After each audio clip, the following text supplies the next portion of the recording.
voyez le futur de la race blonde d'Aquitaine aujourd'hui?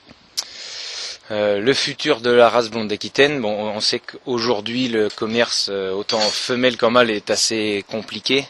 Il n'y a pas d'excédent au niveau de la race parce que c'est quand même une petite race aujourd'hui qui représente que 5% de la consommation en France, la race blonde d'Aquitaine. Donc il y a un excédent aujourd'hui parce que c'est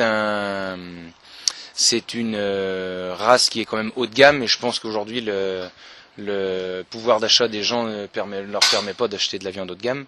Après, il n'y a pas de surplus non plus au niveau de l'élevage, parce que je pense qu'il y a moins de vaches allaitantes blondes en 2015 qu'il y en avait en 2014. Je pense que c'est quand même une race qui est un peu plus complexe que d'autres à élever.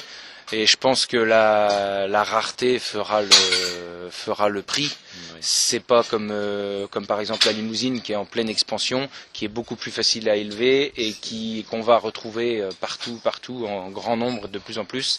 Et je pense que dans les années à venir, ils auront plus de mal à vendre de la limousine qui sera plus facile à trouver et plus dans le tout venant que de la blonde qui sera un peu plus restreinte en nombre, je pense, dans les années à venir. À voir, bien sûr. Comment voyez-vous le futur de la race blonde d'Aquitaine?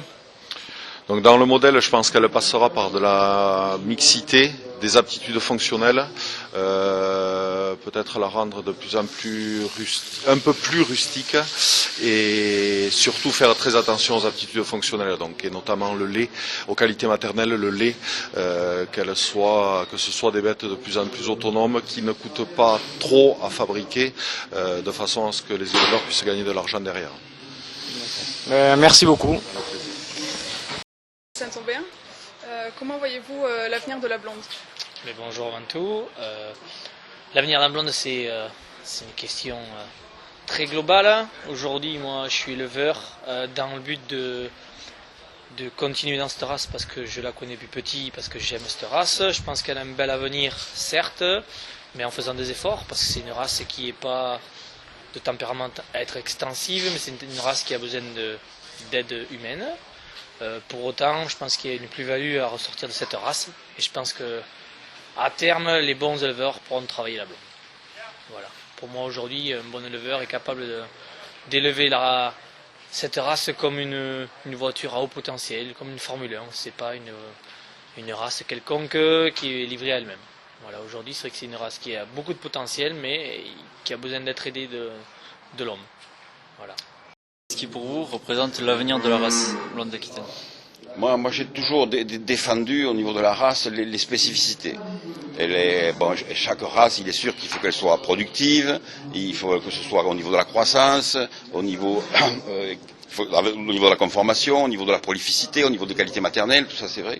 Mais la blonde, elle a des spécificités qui font et qui ont toujours fait de tout temps la différence de prix.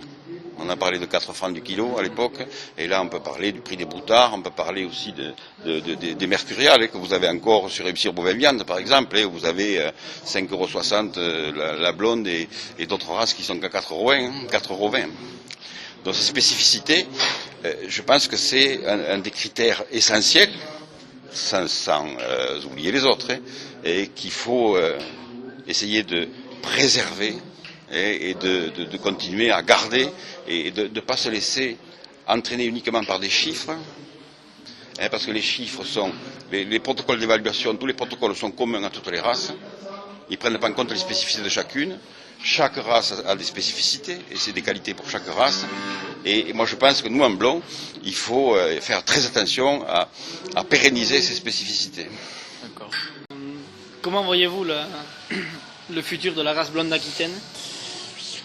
Alors le futur de la race blonde d'Aquitaine, je crois que d'abord il faut le voir dans un futur global de l'élevage allaitant, qui à mon avis est quand même, je dirais, stagnant et qui ne va pas forcément se développer, même s'il y aura toujours quelque part de marché à gagner, parce que le lait va continuer à avoir des difficultés, donc il y aura un petit peu de développement par déduction sur le lait, mais globalement, je crois que voilà, aujourd'hui, les messages sont clairs. On veut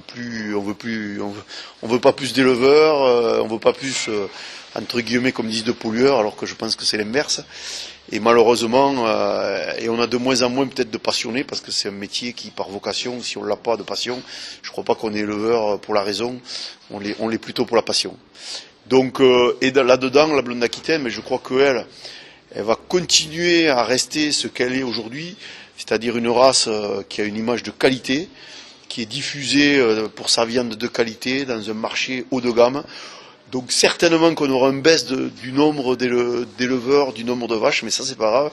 Ce qu'il faut, c'est toujours garder la qualité et proposer, que ce soit aux consommateurs ou que ce soit en génétique ou aux consommateurs, des produits de qualité. Et je crois que la vraie marque de fabrique de la blonde d'Aquitaine restera là et perdurera grâce à ça.